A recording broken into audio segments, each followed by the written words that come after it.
اس میں علماء کہا ہے یا ان الذین یکتمون کا ہے؟ ٹھیک ہے نا، ترجمہ وہ لوگ، ٹھیک ہے نا، بس وہ لوگ میں ہم سب شامل ہو گئے نہیں ہوئے، ٹھیک ہے نا. اس میں یہ نہیں ہم کہیں جی ہم ساری ذمہ داری علماء کی ہے، علماء پہ لعنت ہو رہی ہے تو ہمیں کیا. ہم بھی جتنا جان رہے ہیں اتنا ہم بھی عالم ہیں. جتنا ہم نے جان لیا ہے اس کو اگر ہم چھپاتے ہیں تو ہم پر بھی لعنت ہو سکتی ہے، خدا نہ کرے. سب چھپانے سے مراد یہ ہے کہ اگر کہیں کوئی بات بتانی چاہیے کسی کو، امر بالمعروف نہی عن المنکر کرنا چاہیے، وہ نہ کرے، وہ چھپانے کے اس میں آئے گا یا کیا آئے گا چھپانے میں؟ ہاں، امر بالمعروف اور ہے، ٹھیک ہے نا. ایک امر بالمعروف ہے جہاں پر ایک آدمی ذاتی حیثیت میں کوئی گناہ کر رہا ہے، ٹھیک، آپ اس گناہ سے اس کو نہیں روکتے تو آپ نے نہی عن المنکر نہیں کیا. ایک آدمی ذاتی حیثیت میں ایک واجب کام انجام نہیں دے رہا ہے، آپ نے اس کو امر نہیں کیا تو آپ نے امر بالمعروف نہیں کیا. امر بالمعروف نہی عن المنکر اس کے اپنے شرائط ہیں، ٹھیک ہے نا. مثلا ہمارے ہاں ہم امر بالمعروف یا نہی عن المنکر کرنے کے لیے گھروں میں فساد کرا دیتے ہیں، اور وہ فساد کرانے کے بعد اگر جو فساد کرانے والا ہے اس سے کہا جائے تو وہ کہتے ہیں میں تو اپنے جو میرا وظیفہ ہے، ذمہ داری ہے، اس کو نبھا رہا ہوں. امر بالمعروف اور نہی عن المنکر سب کے لیے ضروری ہے. امر بالمعروف جہاں فساد ہو رہا ہے وہاں ضروری، آپ پہ واجب نہیں ہے. ٹھیک ہے. ایک آدمی آپ کی بات مانتا ہی نہیں، اس پہ آپ کی تاثیر ہے ہی نہیں، جتنا بھی آپ اس کو امر کریں وہ علناً وہ ایک کام کر رہا ہے جو آپ کے منع کرنے سے وہ نہیں رکتا ہے. آپ پر منع کرنا ضروری نہیں ہے. آپ کے منع کرنے سے ایک خواہ مخواہ کا ایک بہت بڑا فساد پھیلتا ہے آپ کے اوپر، وہ امر بالمعروف ہے. ٹھیک. ایک امر بالمعروف سے بڑھ کر مرتبہ ہے جہاں پر ہدایت اور گمراہی کا مسئلہ ہے. ایک مسئلہ ہے جدھر اگر آپ نے، جیسے یہ ہمارا کیس اسٹڈی جس کو ہم یہ قرآن بیان کر رہا ہے، رسالت مآب مبعوث ہوئے ہیں، رسالت مآب کی نشانیاں انہیں بتائی گئی ہیں، لیکن یہ اس کو چھپا رہے ہیں. اس کے چھپانے کی وجہ سے ہدایت کا سلسلہ سارا بند ہو رہا ہے. یہ ایک آدمی دو آدمی کا گناہ نہیں ہے، واضح ہے. اس قسم کی چیزوں کو اگر عقائد کی چیزوں کو اگر کوئی چھپاتا ہے، یا رسول خدا سے حدیث ہے اذا ظہرت البدع فی امتی، اگر میری امت میں بدعتیں ظاہر ہو جائیں جو آج کل ہمارے ہاں بہت زیادہ ہو رہی ہیں، فَلْيُظْهِرِ الْعَالِمُ عِلْمَهُ، پھر عالم پر ضروری ہے کہ وہ اپنے علم کا اظہار کرے تاکہ اس بدعت کا مقابلہ کیا جائے. یہ ایک آدمی کا نماز نہ پڑھنے کی بات نہیں کر رہے، ٹھیک ہے نا.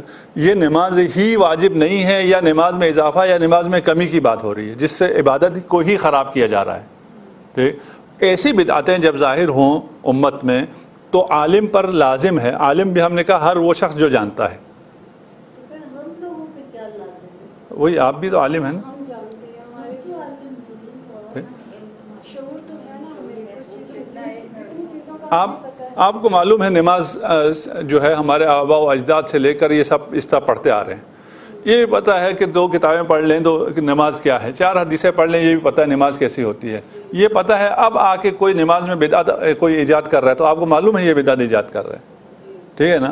آپ پر جو آپ عالم ہیں آپ پر فرض ہے کہ آپ اپنے علم کا اظہار کریں، اور آپ کہیں کہ نہیں جی صحیح نماز یہ ہوتی ہے. آپ یوں نہ کہیں کہ مجھے کیا، ٹھیک ہے، یہ نماز جیسی مرضی پڑھیں. یعنی آغا صاحب میں نے یہ سمجھا کہ مطلب جب بات گمراہی کی طرف ہم دیکھیں کہ کوئی جا رہا ہے تو ہمارا فرض ہوتا ہے کہ ہم اس کو جو ہمیں پتہ ہے وہ ہم اس کو بتائیں. ہاں یہاں کی بات ہو رہی ہے جہاں پر امت گمراہی کی طرف جا رہی ہے.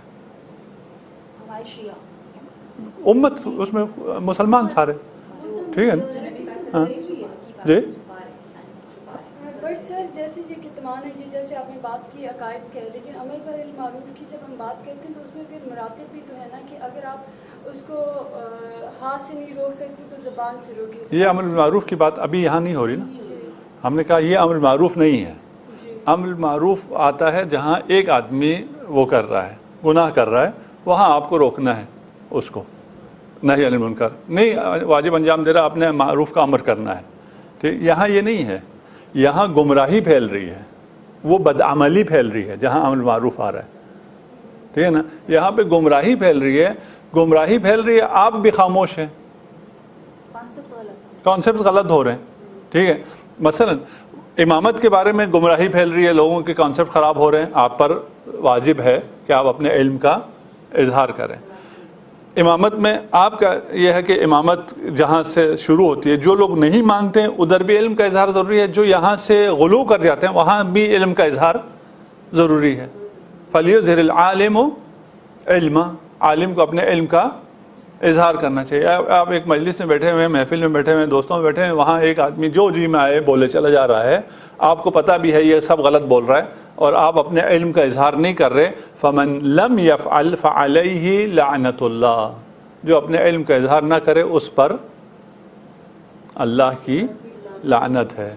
اس کیس میں اگر آپ کو پتہ ہے کہ آپ کے بولنے سے کوئی فائدہ نہیں ہوگا, بڑی محنت. ہاں, یہاں امر بالمعروف نہیں ہے, ٹھیک ہے نا, وہ امر بالمعروف میں ہم نے کہا تھا کہ آپ کے بولنے کا فائدہ ہے یا نہیں ہے.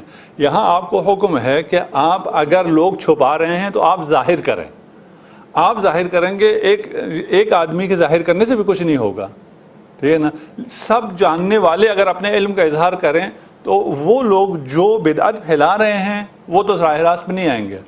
لیکن بہت سے ایسے لوگ جو درمیان میں ہیں, جن کو کوئی علم نہیں ہے, جاہلانہ ان کے اتباع کر رہے ہیں. اگر عالم حضرات, عالم سے مراد ہم نے کہا جن کو علم ہے, ٹھیک ہے نا, وہ اپنے علم کا اظہار کریں تو وہ اگر سارے یا اکثریت علم کا اظہار کریں تو یہ بہت سے لوگ جو گرے میں ہیں, جو ادھر بھی جا سکتے ہیں ادھر بھی جا سکتے ہیں, وہ گمراہی سے بچ جاتے ہیں.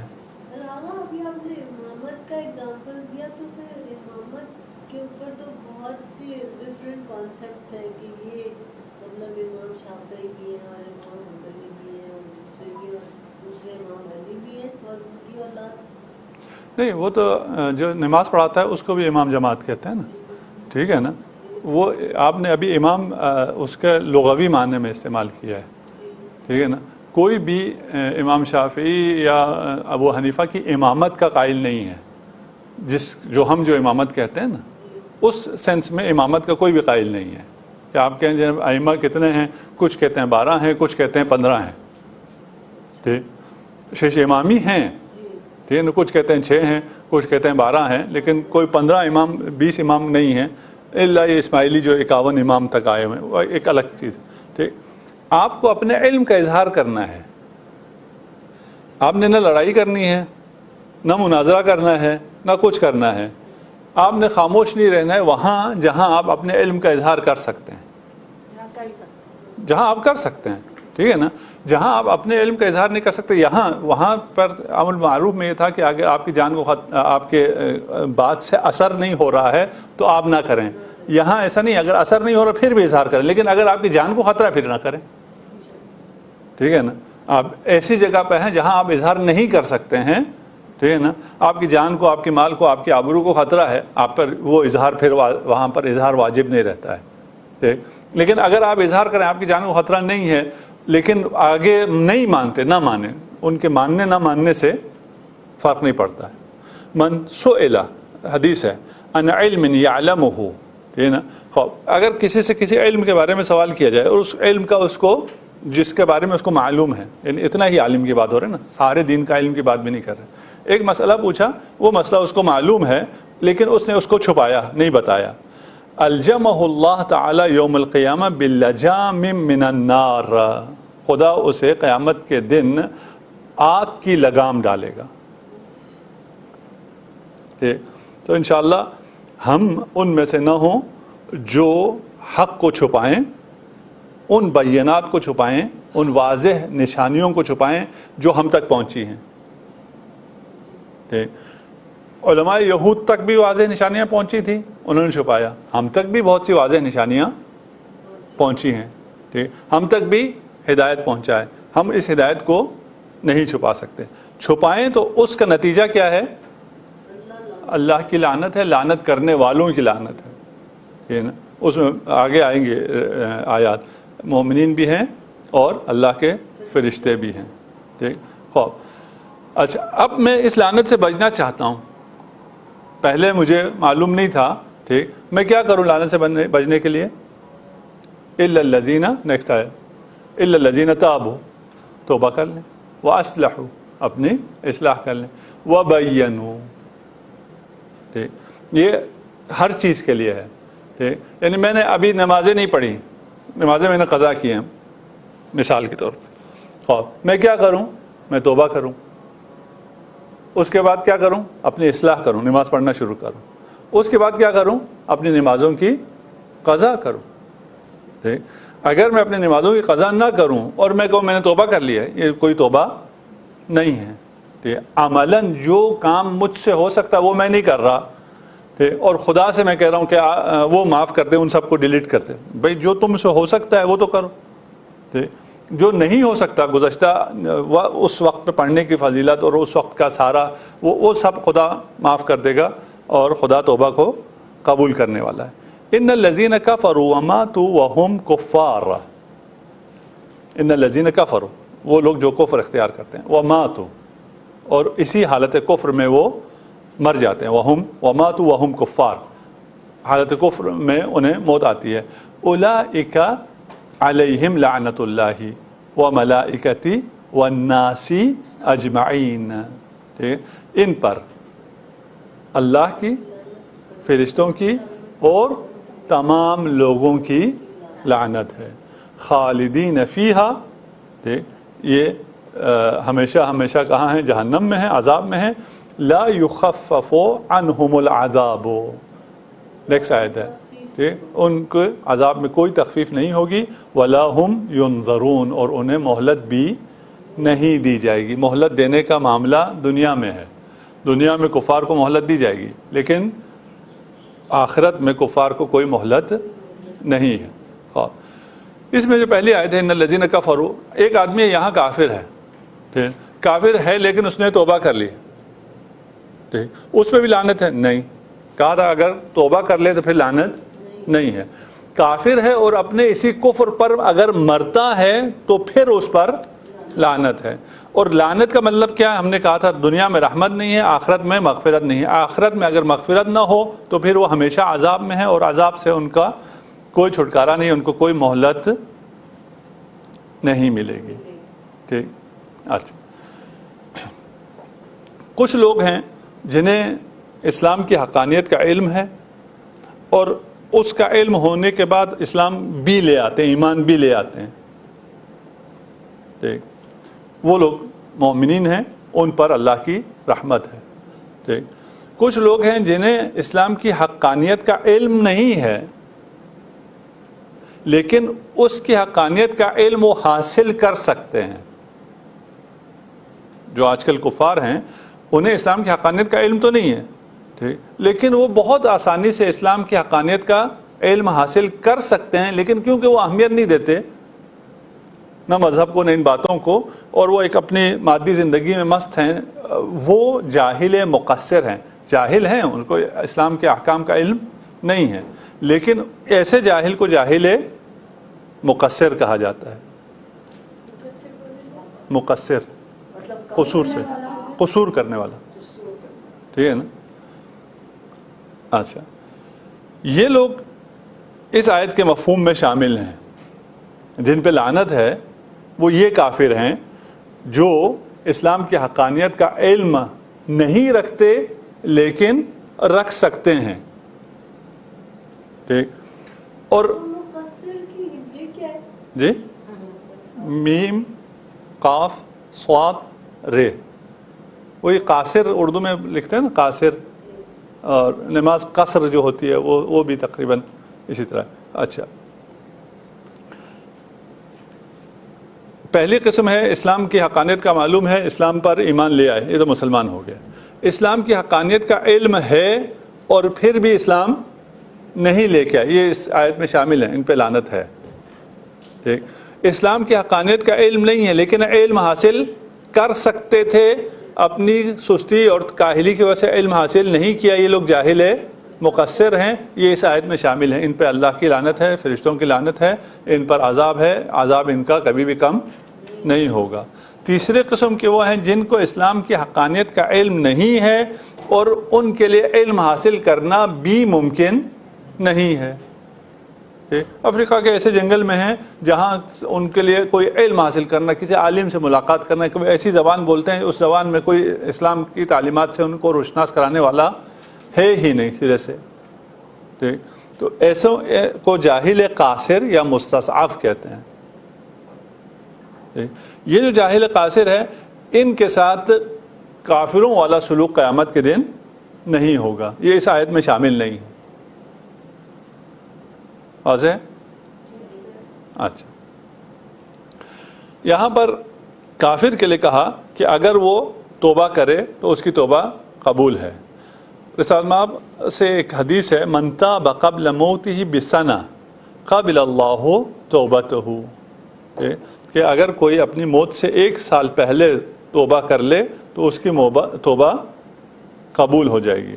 ثم قال، پھر فرمایا، ان السنہ لکثیرہ، سنہ 1 سال تو بہت زیادہ ہے. من تاب قبل موتہ بشہر، موت سے پہلے اگر 1 مہینہ پہلے توبہ کر لے، قبل اللہ توبتہ، اس کی توبہ قبول ہے. ثم قال ان الشہر لکثیر، اب تو اس کا جملہ سمجھ میں آ گیا نا، یہ شہر مہینہ بھی بہت زیادہ ہے. من تاب قبل موتہ بجمعتین، 1 جمعہ اگر وہ توبہ کر لے، ابھی گزشتہ کل جمعہ گزری ہے، ٹھیک ہے نا، تو اللہ اس کی توبہ کو قبول کرے گا. ثم قال ان الجمعۃ لکثیر، من تاب قبل موتہ بیوم، ٹھیک، 1 دن پہلے بھی اگر موت سے توبہ کر لے تو اس کی توبہ قبول ہے. پھر فرمایا کہ 1 دن بھی بہت زیادہ ہے. من تاب قبل ان یعاین، وہ موت کو اپنے سامنے دیکھنے سے پہلے اگر توبہ کر لے تو اس کی توبہ قبول ہے.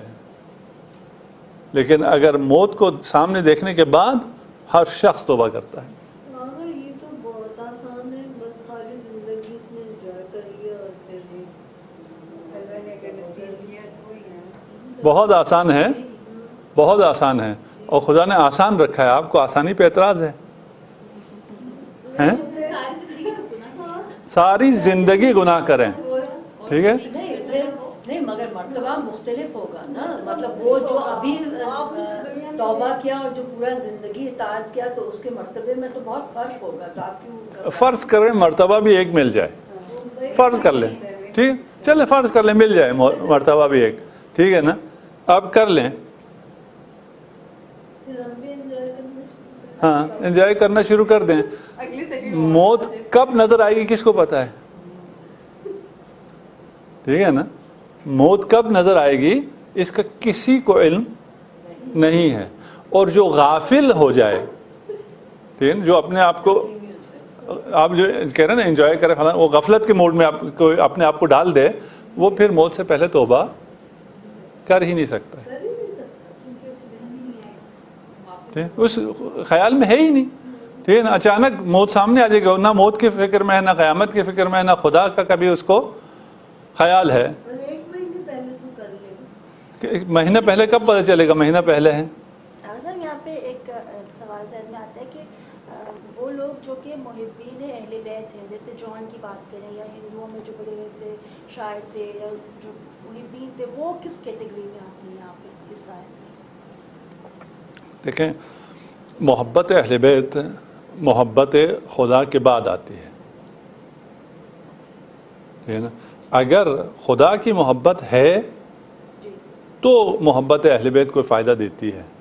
اگر خدا کا نہیں ہے، محبت تو ہے ہوگی آغا صاحب، لیکن اگر ہندو ہے، وہ نہیں ہوں گے. وہی اگر ہندو ہے جی. یعنی موحد نہیں ہے تو پھر خدا کی محبت نہیں ہے نا، وہ تو ظلم اور شرک میں ہے، ٹھیک ہے نا. محبت فائدہ نہیں دے. کوئی فائدہ نہیں دے، یہ سرے سے محبت ہے ہی نہیں. ایسے پیسے سنتے ہیں کہ وہ جہنم کی ایسی جگہ پہ ہوں گے کہ ان کو آگ نہیں چھو رہی ہوگی. وہ ایک الگ کہانی ہے، ٹھیک ہے، کہ اگر کسی کے پاس محبت اہل بیت ہو تو اس محبت کا آگ جہنم میں بھی کچھ ان کو فائدہ ہوگا، ٹھیک ہے نا. یعنی وہ عذاب میں تھوڑی سی تخفیف ہوگی، جہنم سے نکلنے کا تو سوال پیدا نہیں ہوتا نا، اس کو تو کوئی فائدہ نہیں کہیں گے نا. لیکن سر وہ جو ابو جہل کے غالباً ابو جہل کے بارے میں روایت کی جاتی ہے کہ وہ ان کے جس انگلی سے انہوں نے اشارہ کیا تھا تو اس دن انہیں کچھ ریلیکسیشن ملتا ہے. تو پھر اس کے متعلق بھی یہ کہا جاتا ہے کہ وہ اور جو حدیث ہے وہ ضعیف کے ہے، اگر ہم اس حدیث کے درجے کی بات کریں تو. حدیث کیا ہے؟ کہ جب رسول پاک صلی اللہ علیہ وسلم پیدا ہوئے تھے تو حضرت صوبیہ نے انہیں خوشخبری سنائی تھی، تو انہوں نے انگلی سے اشارہ کیا تھا کہ آپ آزاد ہو. تو بھئی وہاں پہ قیامت میں جس دن انہوں نے کہا تھا وہ مخصوص دن جو ہے اس میں کوئی ریلیکسیشن ملتا ہے اس ایک ایکٹ کی وجہ سے. وہی ہم یہ کہہ رہے ہیں نا کہ جہنم کے اندر تھوڑی سی کوئی ریلیکسیشن مل جائے، وہ کوئی ریلیکسیشن بھی نہیں ہے نا. جہنم سے چھٹکارے کا تو سوال پیدا نہیں ہوتا. اگر شرک ہے ٹھیک، مشرک ہمیشہ ہمیشہ کے لیے جہنم میں ہے ٹھیک. اس کے کچھ اعمال کی جیسے جنت کے درجات ہیں اسی طرح جہنم کے بھی درجات ہیں ٹھیک. اس کے کسی عمل کی وجہ سے وہ جہنم کے تھوڑے سے اوپر والے درجے میں رہے، یہ ممکن ہے ٹھیک. سر ایک اور کوشچن پوچھوں. جی سر جب رسول پاک صلی اللہ علیہ وسلم گئے تھے معراج پہ تو وہاں پہ انہیں کچھ چیزیں بھی دکھائی گئی تھی، جیسے ہے کہ فلاں جگہ پہ فلاں لوگوں کو غیبت کرنے والوں کو عذاب مل رہا تھا. اس طرح سے تو وہ جن کو عذاب مل رہا تھا وہ کون تھے؟ وہ آپ نے کہا غیبت کرنے والے تھے. نہیں سر تھے تو صحیح، لیکن وہ پھر پہلی امتوں میں سے تھے. اچھا دیکھیں، جہاں تک ٹائم ہے نا جی ٹھیک، یہ ٹائم ہماری نسبت ٹائم ہے، خدا کی نسبت کوئی ٹائم ہے ہی نہیں ٹھیک. اور اس دنیا سے اگر آپ معراج کا مطلب یہ ہے کہ اس پورے سسٹم سے نکلیں نا ٹھیک، اس پورے سسٹم سے نکلنے کے بعد پھر آپ اس سسٹم کے مطابق بات کریں، وہ نہیں ہو سکتا ٹھیک ہے نا. پھر یہ جب آپ اس سسٹم سے نکل گئے یعنی آپ زمان سے ہی نکل گئے ٹھیک. زمان سے جب نکل گئے تو پھر کوئی مشکل نہیں ٹھیک. وَإِلَٰهُكُمْ إِلَٰهٌ وَاحِدٌ. نیکسٹ آیت ہے، تمہارا معبود ایک ہی معبود ہے. لا الہ الا هو الرحمن الرحیم ٹھیک. لا الہ الا ہو، لا الہ الا ہو سب کو ترجمہ اس کا معلوم ہے کہ اس کے سوا کوئی معبود نہیں ہے. الرحمن الرحیم یعنی رحمان اور رحیم کے علاوہ کوئی معبود نہیں ہے. اچھا یہاں ہمیں خطاب ہو رہا ہے کہ الہکم الہ واحد، کہ تمہارا معبود ایک ہی معبود ہے ٹھیک. مشرکین کا معبود ایک نہیں ہے، وہ بہت سے ان کو پوچھتے ہیں، الہ کو پوچھتے ہیں. ہمارا الہ صرف ایک ہے ٹھیک. اس میں ابھی ٹائم نہیں رہا، اگر پہلے بھی ہم نے ایک دفعہ وہ کیا تھا کہ صفات خدا اور ذات خدا ایک ہیں، دو الگ الگ نہیں ہیں. یہ آیت بھی اس کی طرف اشارہ ہے. الہکم الہ واحد، ایک الہ ہے. اگر صفات کو زائد بر ذات مانے، ہم کہ صفات الگ ہے اور ذات الگ ہے، تو پھر یہ ایک الہ نہ ہوا، یہ دو الہ ہو گئے ٹھیک. اللہ الگ ہے اور حی الگ ہے ٹھیک. حی صفت ہے اللہ کی، یہ جو حی ہے یہ عین ذات خدا ہے، زائد بر ذات نہیں ہے. جیسے ہم نے کہا تھا کہ چار کے ساتھ زوجیت جو ہے وہ جفت ہونا عین ذات ہے، یہ ممکن نہیں ہے. پانی کے لیے گیلا ہونا عین ذات ہے، یہ نہیں ہے کہ پانی ہو اس کو ہم بعد میں گیلا کر دیں، یہ ممکن نہیں ہے نا. یہ جو آپ منرل واٹر پیتے ہیں ان میں سے اکثر یہ منرل واٹر تو نہیں ہوتا، اس کو پہلے فلٹر کرتے ہیں، اس میں سارے منرل سب چیزیں نکال دیتے ہیں، اس کے بعد اس میں منرلس کچھ اور ایڈ کر دیتے ہیں ٹھیک. اس کے بعد اب آپ ٹیسٹ کریں تو اس میں منرل شو ہو رہے ہوتے ہیں لیبارٹری میں، وہ بھی منرل انہوں نے اوپر سے ڈالے ہوئے ہوتے ہیں. اپنے پانی کے وہ بھی آرٹیفیشیل ہو گئے نا، یہ بھی منرل واٹر نہیں ہے. لیکن اس میں سے رطوبت کو، اس کے گیلا ہونے کو لے کے بعد میں دوبارہ ڈالا جا سکتا ہے پانی؟ نہیں ہو سکتا. پانی کا ہونے کا مطلب گیلا ہونا ہے، خدا کے ہونے کا مطلب حی ہونا ہے. یہ ممکن نہیں ہے خدا ہو حی نہ ہو ٹھیک اور اس کے بعد خدا کو زندگی دی جائے، نعوذ باللہ ٹھیک. اس لیے ہمارا یہ ایمان ہے، عقیدہ ہے کہ خدا کی ذات اور صفات میں تعدد نہیں ہے ٹھیک. خدا کی حیات، خدا کا قدرت، خدا کا علم اور خدا کی ذات، یہ سب ایک ہے ٹھیک. اچھا اب پھر یہ تھوڑا سا اس میں اگر فلسفی بحث کریں یا کلامی بحث کریں تو اس میں تھوڑا سا مشکلات ہیں، ہم آج وقت کم ہے اس میں نہیں جائیں گے. یہ آج تو نہیں ہو پائے گا کیونکہ اس کے لیے ہمیں کم از کم 1 گھنٹہ چاہیے نا، ٹھیک ہے نا، کہ ہاں وہی کہہ رہا ہوں نا، ابھی اتنا تو بولنے دیں اس کو، ہم جتنا 2-4 منٹ بول رہے ہیں، ٹھیک. تو اس پہ ہم اگر آپ چاہیں پھر اگر علم خدا، قدرت خدا، حیات خدا، ان کا صفات اور ذات کا ایک ہونا یا الگ ہونا ہو، اس پہ جو نظریات ہیں ان کو ڈسکس کریں، تھوڑا سا مشکل ہو جائے گا، ڈرائی بھی ہو جائے گا. اگر کہیں تو ہم نیکسٹ سیشن میں اس پہ بات کر لیں گے، ٹھیک. بس علم خدا کیا ہے، ذات خدا کیا ہے، ارادہ خدا کیا ہے، ہمارا ارادہ کیا ہے، ہم ارادہ کرتے ہیں، اس کا کیا مطلب ہے؟ ہمارے پاس اس کی یہ نہیں ہوتی کہ ہم نے ایک پلان بنایا اور یہ بالکل کنفرم ہے. جیسے حضرت علی کرم اللہ وجہ کا ارشاد ہے کہ میں نے ارادوں کی ٹوٹنے سے اللہ تعالیٰ کو پہچانا. تو اسی وجہ سے ہم ایک ارادہ، اللہ تعالیٰ کا ارادہ ہے، انہوں نے کیا ہے، اس میں کنفرمیشن کی چیز نہیں. ابھی ہم اتنے مشکل میں نہیں جا رہے، ہم کیا ہم جو ارادہ کرتے ہیں وہ کیا ہوتا ہے؟ نہیں ہوتا کیا ہے؟ ٹیمپریری ہوتا ہے، جو مرضی ہوتا ہے. سوچ ہوتی ہے، بس سوچ ہوتی ہے، ہم ارادہ نفس چاہ رہا ہوتا ہے کچھ. ہاں، سوچ، نفس کچھ کرنا چاہ رہا ہے، اور نیت کچھ ہوتی ہے آپ کی اس کام کو انجام دینے کی.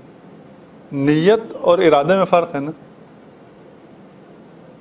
مطلب ہم کچھ کرنا چاہتے ہیں، وہ ارادہ ہوتا ہے. اچھا، ارادہ جو ہے وہ صفت نفسانی ہے، آپ کے نفس کی ایک صفت کا نام ہے، ٹھیک. اس میں پہلے تصور، پھر تصدیق، پھر شوق، ان 3 کو آپ مبادی ارادہ کہیں، پھر وہ مشکل باتیں ان کو چھوڑیں، آپ کے یہی ارادہ یہی ہوتا ہے، تصور، تصدیق، شوق. تصور، تصدیق، شوق کا کیا مطلب ہے؟ تصور ایک چیز کے بارے میں آپ تصور کرتے ہیں، تصدیق اور کیا؟ تصور، تصدیق، شوق. جی، تصور، میں نے سنڈے کو کلاس میں جانا ہے، ایک تصور ذہن میں آتا ہے، ٹھیک. اس تصور کے ذہن میں آنے کے بعد کہ سنڈے کلاس میں جانا چاہیے یا نہیں جانا چاہیے، سنڈے میں ایک قرآن کی کلاس ہوتی ہے، 1 گھنٹہ ہے، وغیرہ وغیرہ. اس کے بعد تصدیق آتا ہے.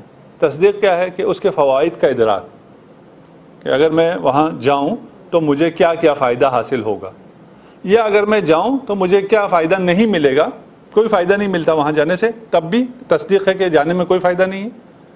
یا تصدیق یہ ہے کہ جانے میں فائدہ ہے، ایک چیز کا تصور آیا، اس کے نتیجے میں تصدیق آئی کہ وہاں یہاں مجھے جانے میں فائدہ ہے، یہ مجھے فوائد حاصل ہوں گے. اس کے نتیجے میں شوق پیدا ہوتا ہے کہ میں یہ کام کروں، اسے ارادہ کہتے ہیں، ٹھیک ہے. یہ ارادہ یہی ہے نا، اگر اس کو ہم کھول کے دیکھیں کہ ارادہ کیا ہے، کیا، ٹھیک، یہ ارادہ ہے، ٹھیک. خوب، اللہ کا ارادہ ہے یا نہیں؟ ہے، وہ ہے جو اللہ تعالیٰ جب کسی چیز کا ارادہ کہتے ہیں. ہاں، قرآن میں بے حاشا ہے، ٹھیک ہے نا، کہ اللہ ارادہ کرتا ہے، ٹھیک.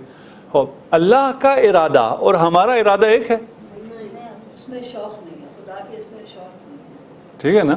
تصور، تصدیق، شوق تو نفسانی ہے نا، ایک نفس ہونا چاہیے، اس نفس میں شوق آتا ہے، ٹھیک ہے نا. اللہ تو نفس نہیں ہے، ٹھیک ہے نا. اور یہ نفس جو ہے، یہ شوق کس سے آتا ہے؟ ڈیزائر سے آتا ہے، غرائز سے آتا ہے، ٹھیک ہے نا. اللہ میں ڈیزائرز نہیں، ٹھیک. میں جو علم کی میری کمی ہے، اس علم کی کمی کو پورا کرنے کے لیے مجھے لگتا ہے اس میں میرا فائدہ ہے، ٹھیک. اس کی وجہ سے مجھے شوق پیدا ہوتا ہے. اللہ میں تو کوئی کمی، کوئی جہل ہے ہی نہیں، ٹھیک. پھر اللہ کے ارادے کا کیا مطلب ہے، ہمارے ارادے کا کیا مطلب ہے، ٹھیک. یہ اس لیے واضح کیا میں نے آپ کو، تاکہ آپ کو تھوڑا سمجھ میں آ جائے کہ ہم ارادہ جو کر رہے ہیں اس معنی میں ہم ارادہ خدا کے لیے نہیں کہہ سکتے. جو ہمارے لیے معنی حیات ہے اس معنی میں ہم اللہ کو بھی حی نہیں کہہ سکتے، ٹھیک ہے نا. ایسے تواب بھی آتا ہے نا، مطلب جیسے ہم اپنے کہتے ہیں کہ معاف کر دینے والا، جیسے خدا تعالیٰ کے لیے ڈفرینٹ ہوتا ہے. ہاں، تواب پلٹ کے آنے کو کہتے ہیں نا، ٹھیک ہے نا. خدا کے لیے تو کوئی جہت نہیں، ڈائریکشن نہیں ہے کہ وہ خدا پلٹے، ٹھیک ہے نا. آپ کے لیے تو ہے، آپ پلٹ کے خدا کی طرف جائیں، ٹھیک ٹھیک ہے نا. آپ خدا سے دور جا رہے تھے اور آپ نے پلٹ کے آپ خدا کی طرف چلے گئے. خدا کے پلٹنے کا کیا مطلب ہے؟ خدا کے پلٹنے کا کوئی مطلب نہیں ہے. ٹھیک ہے. ہمارے نزدیک خدا کے اترنے کا بھی کوئی مطلب نہیں ہے. ٹھیک ہے. تو خدا 7ویں آسمان سے اتر کے پہلے آسمان پہ اترنے کا بھی کوئی مطلب نہیں. ٹھیک ہے. جو چیز ہر جگہ ہے اس کے اترنے کا کوئی مفہوم نہیں ہے. ٹھیک. بس یہ جو علم ہے، حیات ہے، قدرت ہے، یہ جو صفات خدا ہیں، ان کو اگر ہم ان معانی میں لیں جن معنی میں ہم لوگ حی ہیں، جس طرح ہمارا علم ہے، جس طرح ہمارا ارادہ ہے، تو اس کے یہ جو معانی ہے یہ زائد بر ذات ہیں. ہمارا ارادہ زائد بر ذات ہے. ہم اور ہیں، ہمارا ارادہ اور ہے. ہم اور ہیں، ہمارا علم اور ہے. ہمارے پاس علم نہیں تھا، ہم تھے، پھر علم آیا، بس ہم اور ہیں، علم اور ہے. ٹھیک ہے نا. ہم تھے لیکن حیات نہیں تھی، حیات آ گئی. ٹھیک. وہ مرحلہ اگر آپ کو تصور کرنا مشکل ہو کہ ہم تھے اور حیات نہیں تھی، تو موت کے بعد تو مشکل نہیں ہے. ہم ہیں اور حیات نہیں ہے. ٹھیک. تو حیات اور ہے اور ہماری ذات اور ہے. یہ ہمارے لیے ہے. ٹھیک. لیکن ہمارے مسلمانوں کی بہت بڑی اکثریت اسی طرح خدا کے لیے بھی یہ تمام صفات مانتی ہے. اس لیے بہت ضروری ہے کہ ہم توحید اور پڑھیں، کیونکہ آج کل جو خرافات ہیں یہ اسی بیس پہ ہے نا کہ وہ اپلائی دونوں کو ایک کرتے ہیں.